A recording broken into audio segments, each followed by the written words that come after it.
week.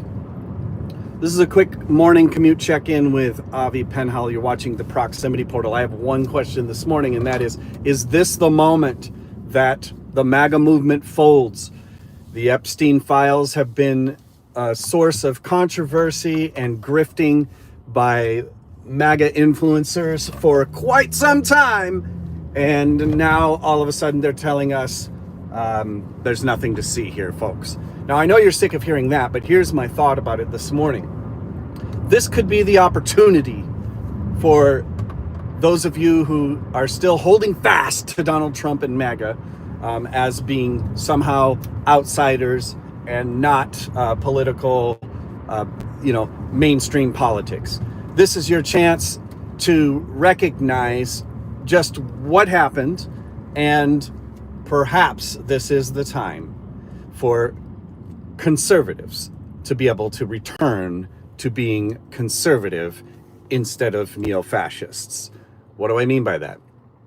Well, we know that in 2016, Donald Trump pretty much breathed life back into a pretty much dead in the water Republican Party. Everyone knew that.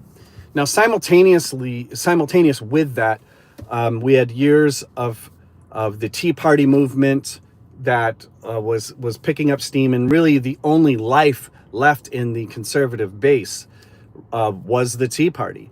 And the GOP didn't like that, just like moderate Democrats don't like when progressives are the energy of the party.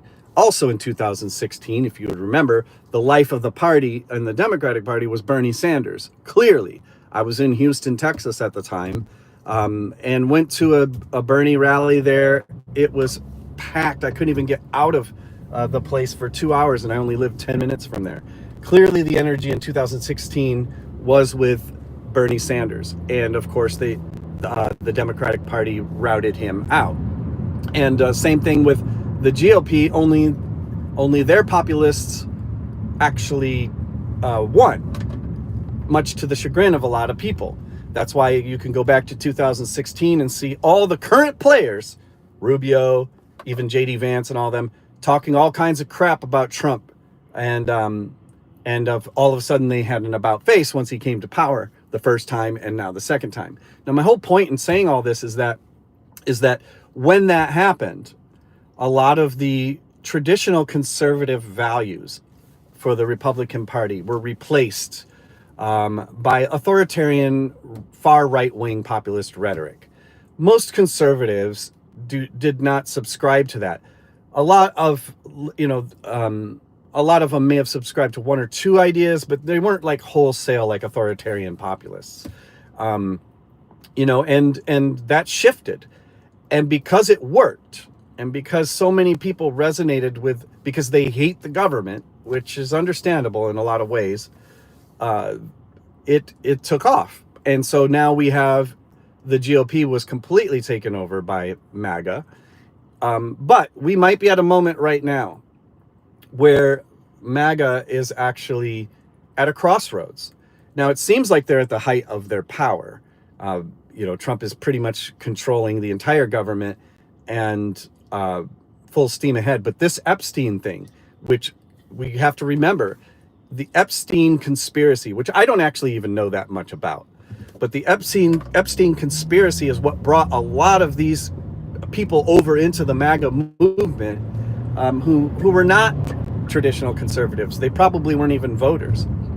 And so now these guys are all pissed off, these MAGA people that came in because of the Epstein door.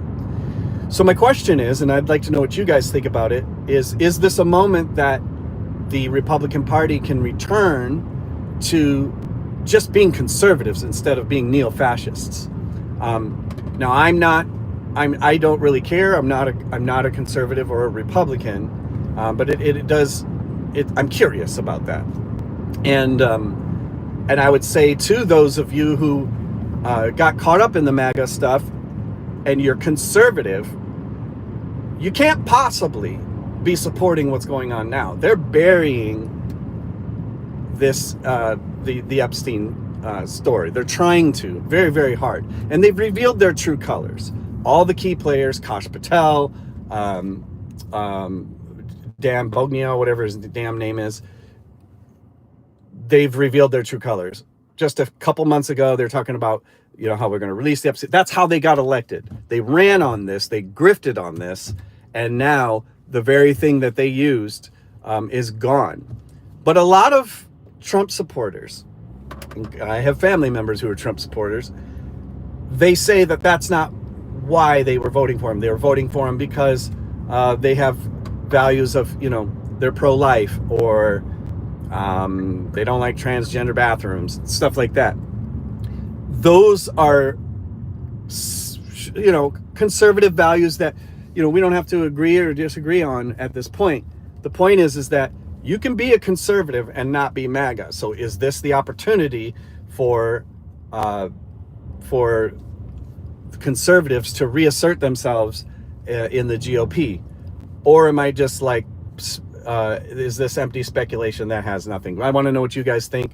That was a short commute, but I will talk to you guys soon. But let me know what you think. I want to investigate this a little further, and I'll be back. Have a good day.